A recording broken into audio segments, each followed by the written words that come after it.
Good evening to all our viewers and welcome to a brand new edition of News First Weekend, coming to you live from our Newsfirst studios in Colombo. I'm Arundhati. Let's start off with a look at the stories making headlines this evening. 40 suspects including Markandure Madush presented to court in Dubai. Police arrest a few more affiliates of Markandure Madush. A shooting in Tanamal Villa, one dead and another injured. Another revelation about an attempt to safeguard masterminds behind the bond scam.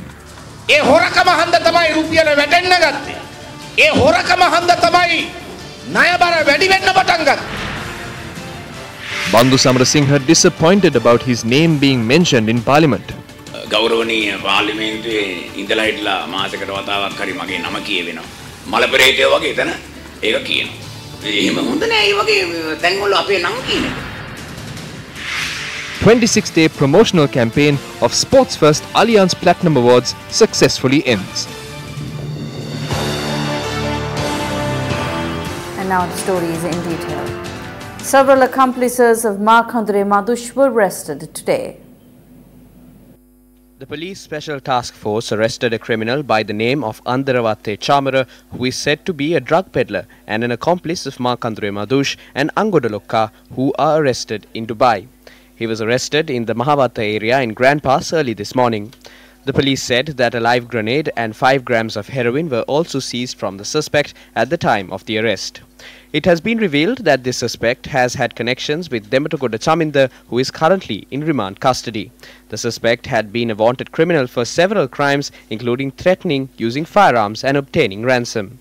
2 suspects who have supported Markandure Madush for criminal activities including drug peddling were arrested in the Viharagala area in Suryawava. The arrested suspects were identified as Hettiarachige Asela Eranga and Nalaka Susanta Kumara.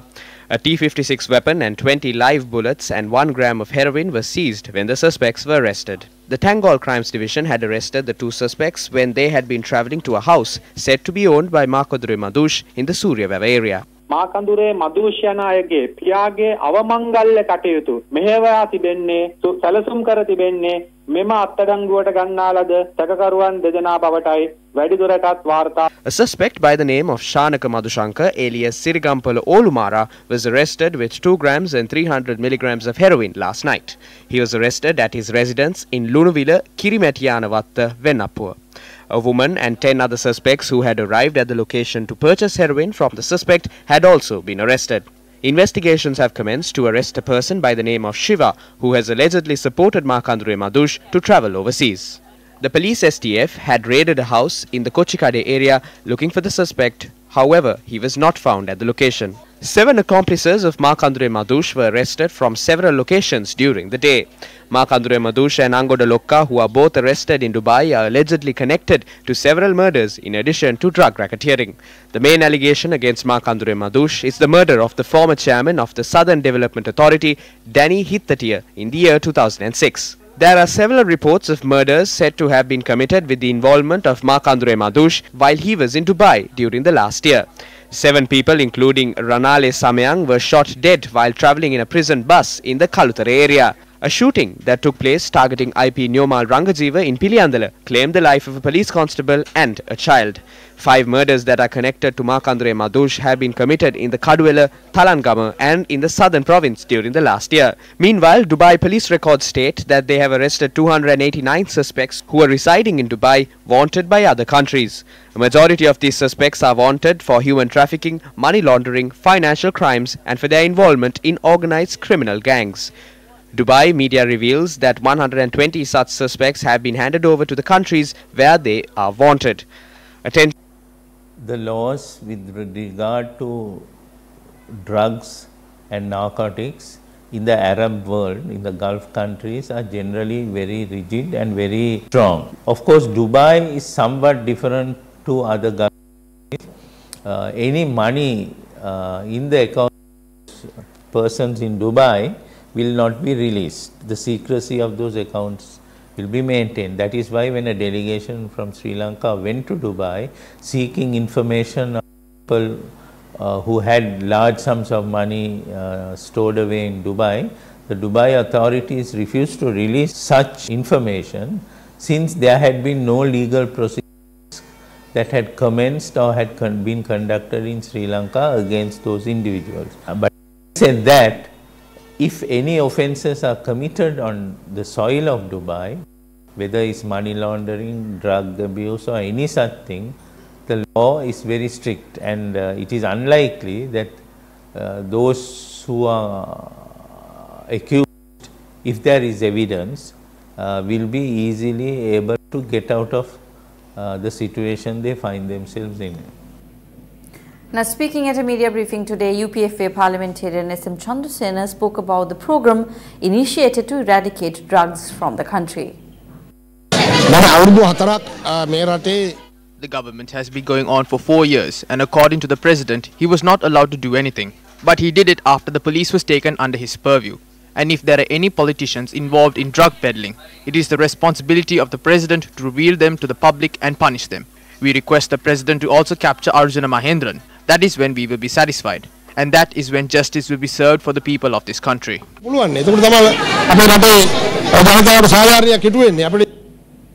One person was killed and another injured in a shooting that took place in Thanamanwila this afternoon.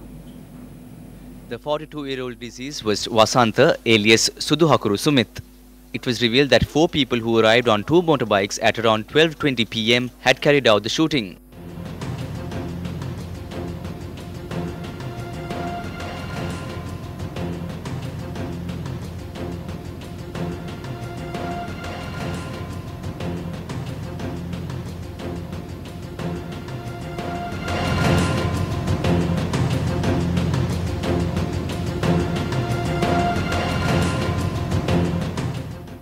Police said a 22-year-old youth who was in the vicinity where the shooting was carried out was injured and admitted to the Hambantota hospital. Police said operations are underway to arrest the perpetrators. The deceased was released on bail for killing Guru Singh Arachi Genihal alias Kalua in Gaminipura, Thanamalwila in February last year. The Sunday Times reported today that the government is to move amendments to recover from all parties concerned the estimated 8.5 billion rupee loss incurred due to the Treasury bond scam. The paper quoting a senior government official says the decision was made during a meeting between Prime Minister Ranil Wickremesinghe and an Attorney General Department delegation on Friday. Purpose, an amendment to the Registered Stock and Securities Ordinance will be moved. According to the Sunday Times, the attention has been drawn to amend clause 21D5, where the word liability is to be replaced by damages. To finalize clause 21D5, where the word liability is to be replaced by damages. To finalize the proposed amendment, a committee is to be appointed and it will comprise officials from the Aegis Department, the Central Bank and the Treasury. The damage that is caused is grave, but it is not quantifiable. Now, when we change the word liability to damages, when we determine a damage and fix it to a certain amount, what will happen is they will be freed from all other repercussions arising out of the act that has been quoted. If a person who is found fault or found guilty of an offence under these directives, he can be charged in a magisterial inquiry and punished with 5 years imprisonment and total recovery of the liability that has accrued to the government as a result of that act.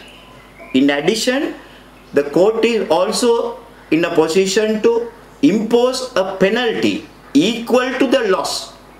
So all these things will be set off or taken away. In what capacity did the Prime Minister hold a meeting with the delegation of the Attorney General's Department? As per the Auditor General's report, the loss incurred as a result of the bond scams in the country is unquantifiable. In such a situation, will earning back 8.5 billion rupees as damages suffice?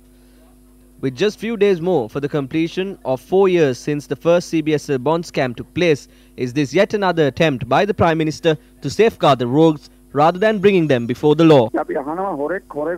How can a rogue, a person who is alleged to be a rogue, carry out amendments to the law to earn back the damages? Mr. Wickremesinghe is trying to deceive the whole country. The accounts belonging to Arjuna Aloysius, who is involved in this, has been frozen through the central bank. There is 12 billion rupees in this. This 12 billion is not money that was robbed by Aloysius through the bond scam. This money came through the loans obtained by the Bank of Ceylon and the People's Bank and two private banks for the Mendes distillery. There is 8.5 billion there. They have become non-performing loans. That money belongs to the bank. Arjuna Aloysius and Mendes company should pay that back. What is Wickramasinghe trying to do? Is he trying to tell the country that the damages of the bond scam will be earned back, but he is trying to deceive the people? Do not try to deceive the people. Do not carry out fraud. We have highlighted the need for a forensic audit when we meet the governor of the central bank in November. It has to take place first.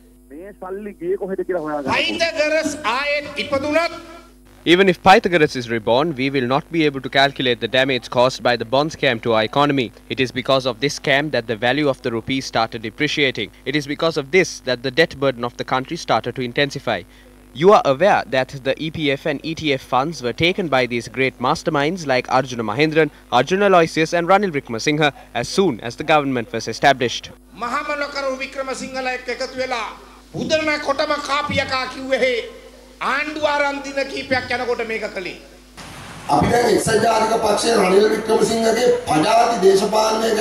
We need not explain to the country about the dirty politics of Ranil Wickramasinghe. Even the UNP has admitted. Now there are various kinds of thieves in Sri Lanka. Banana thieves, coconut thieves and many more. Who is the worst of them all? If you ask from those in the UNP, they would say it is their one. Ranil Wickramasinghe is the person who committed the most serious theft in the history of the country through the central bank bond scam. He gave leadership to this scam. Now neither Mahinda Rajapaksa nor anyone else from that group talks about this. Why don't they discuss this? Both parties are thieves. They are together. They were together at the wedding and also at the Independence Day ceremony.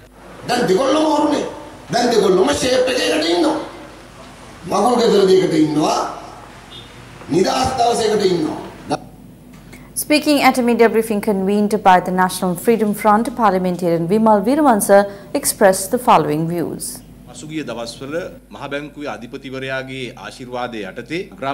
Recently, all companies under EAP were sold off for a very low bid to a company belonging to the owner of infamous Lanka Mobile. This was done with the blessings of the governor, the central bank, the prime minister and the rest. But they did not reveal the connection with the Lanka Mobile company to the central bank. And what happened? Two associates came forward as an investor. The company named Blue Summit is based in Singapore. They are the ones who purchased the companies under EAP. Their shares weren't sold when the central bank got involved. 100% ownership was with the two investors who came forward. On the 24th of July 2018, a company named Petigo takes over 100% shares of Blue Summit Capital Management Private Limited. Who owns Petigo? Governor of the central bank should be fully responsible for this transaction. This is not carried out unknowingly, even though they acted as if they didn't know anything. We know that the Prime Minister is directly behind this transaction, and also Mano Tittawala, who is a consultant under former President Chandrika Kumaratunga, is involved. We warn the Governor of the central bank. This government continuously steals from the central bank. During Arjuna Mahendran's tenure, they stole from the bonds. Under the current governor, it has become a racket where a path has been paved to buy Sri Lankan companies through funds of the LTTE diaspora for low prices.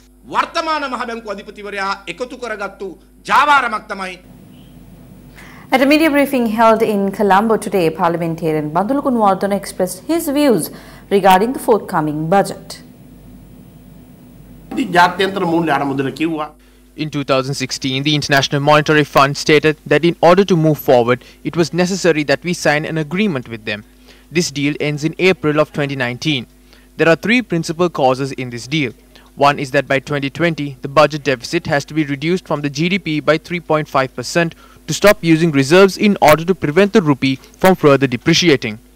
It also states that all loss-making state enterprises are required to be reformed. Officials from the International Monetary Fund will be arriving here on the 15th of this month. They will be inquiring into the deal, about the terms and conditions and also the income and expenditure statement.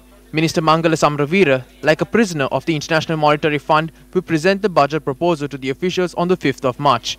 Therefore, the people should not have high hopes on this budget. This budget cannot save the general public from the situation they are in.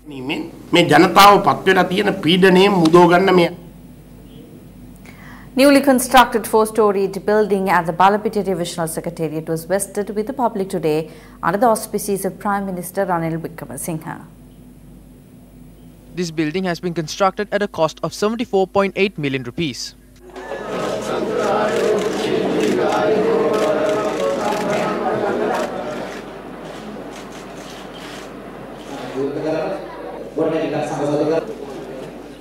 ඡන්ද ක්‍රමය ගැන දැන් එකඟත්වයක් නැහැ.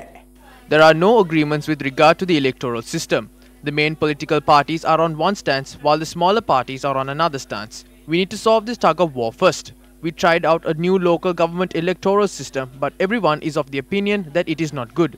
Therefore, there is no decision as to how the provincial council elections should be held. Then I suggested that we cast lots if there is no other option.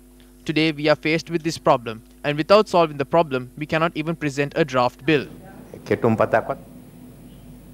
The All Island Provincial Council Forum held a media briefing in Colombo today.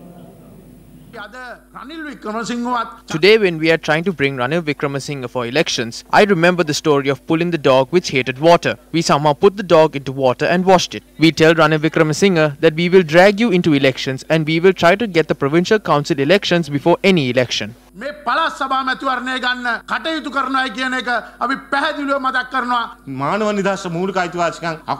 A government which suppressed human freedom and basic rights never went forward but to the graveyard. Now Ranil Wickramasinghe has paved the way to that journey. Speaking at an event, veteran actor Bandhu Samarasinghe spoke about the proposed formation of a national government and corrupt activities of ministers and MPs. He expressed these views at an event organized at the Panagoda Army Camp. At least once or twice a month, my name is being mentioned in Parliament. They mention our names when things go wrong. They use the words Rare Daniel, Daval Miguel in their speeches. But we don't like it. The titles that we introduced with a lot of difficulties are misused carelessly. It is not good to mention our names at places like that, especially because of the prevailing situation. I wouldn't have minded if they used our names during N.M. Pereira, Solomon Dias or during Sir John Kotalavela's times. But I don't like it when my name is being said in Parliament nowadays. I'm saying all of this because I'm not working for a salary at the end of every month. Since I have not worked under any government, they cannot terminate me from the job. So that is why I decide to say all of this in Panagoda. I believe these officers cannot make such statements. Some get their pensions after they retire, and some get paid monthly, and some get transferred. Since the day I was born, I have been watching what's happening in this country. What I noticed is that those who get paid monthly are restricted. Our tri-forces in the country are strong, so we have nothing to be afraid of. The only problem is the administration.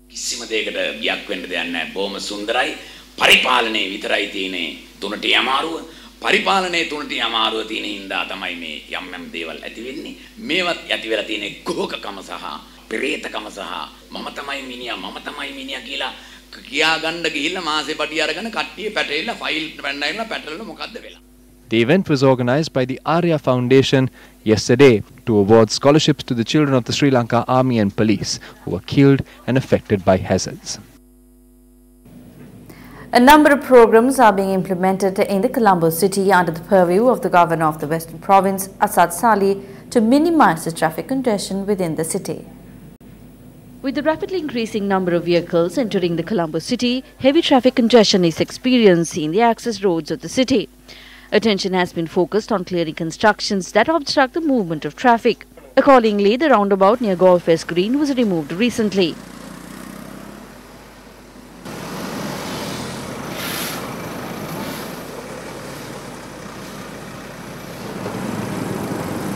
Meanwhile, steps are also taken to remove an unauthorized construction on the Ishwari Road, which is an alternative route from Pamankada to Kirlapana, with the objective of minimizing the traffic congestion on that road. We will see how walls are built from Marine Drive to Gaul Road. We will remove all of that and make the alternative routes available to travel. In a month's time, we will remove the illegal constructions. The roads are built for vehicles to move and the pavement is for the general public.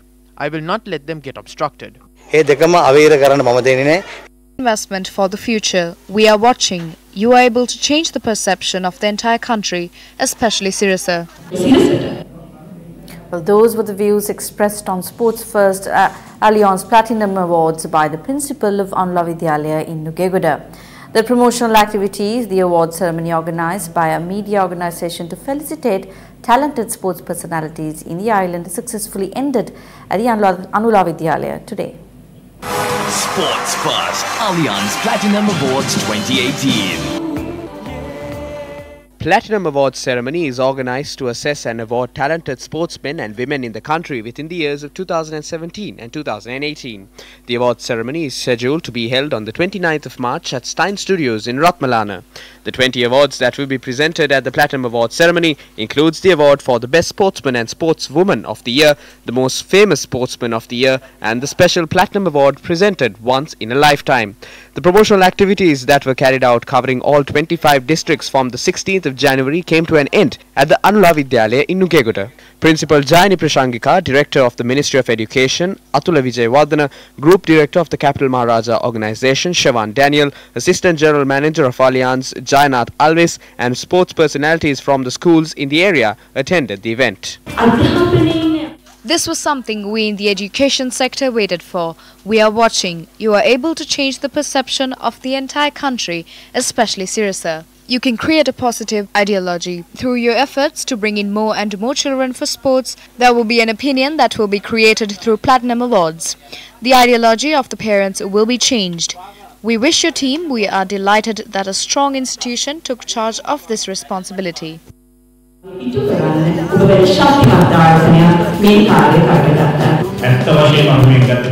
We see this as a national initiative. If we advertised with 4 to 5 channels, we can achieve a lot. But we did not do that. We are of the view that we must do something that goes beyond. I feel that winning the Platinum Award is such a great opportunity. Only 20 people in the whole country will get this award. That is not something that is easy.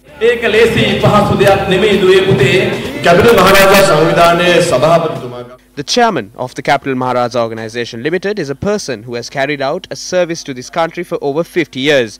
The chairman of the Capital Maharaja Organization Limited is a person who fought hard to obtain this ICC status for our country. Not many people are aware of this. He went to England and met with officials of the ICC. Gamini Disanayaka was the minister at the time. Back in the day, cricket did not have money as it does today. Majority of the cricketers were part-time players. They had other jobs. In such a situation, the chairman provided leadership to this. After 96, when cricket brought glory to the country, money also started coming in. Since then, for over 20 years, we are able to see the struggle for power. The torch of hope was handed over to the Group Director of the Capital Maharaja Organization Limited, Siobhan Daniel, and the Assistant General Manager of Allianz, Dilshan Rodrigo, marking the conclusion of the promotional activities of Platinum Awards 2018.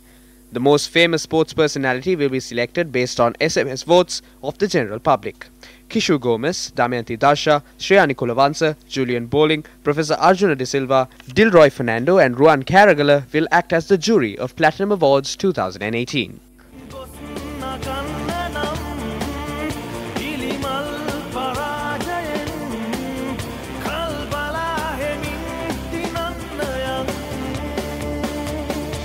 Sports First, Allianz Platinum Awards 2018. On to some rugby news. CHNFC won their round 2 encounter against Havelock Sports Club in the Inter-Club Rugby League. This was CHNFC's 8th consecutive win in the league as they defeated League Number 1 Havelock Sports Club 40 points to 33 in their Week 13 clash at the Colombo Racecourse. Havies led 26-22 at half-time. However, CH fought back in the second half to add another 18 points and seal the game through a penalty by the ever-reliable Samuel Madhuantha in the dying stages of the game. The match was officiated by Asian Elite Panel referee Lawrence Wilkinson. The winner scored through 3 goals, 2 tries and 3 penalties. This is Havelock's second defeat in the league, and the prestigious league title is up for grabs by 3 teams, namely Kandy, Havies and CHNFC.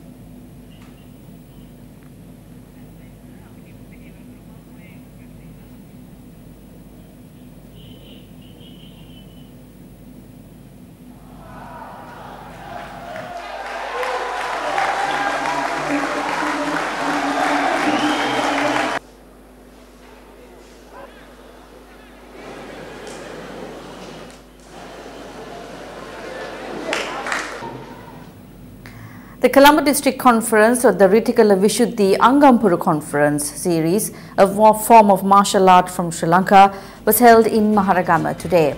The series of Angampuru Conference is organized by the Youth Eye organization. We leave you tonight with some visuals of this conference. Thank you very much for joining us. Good night.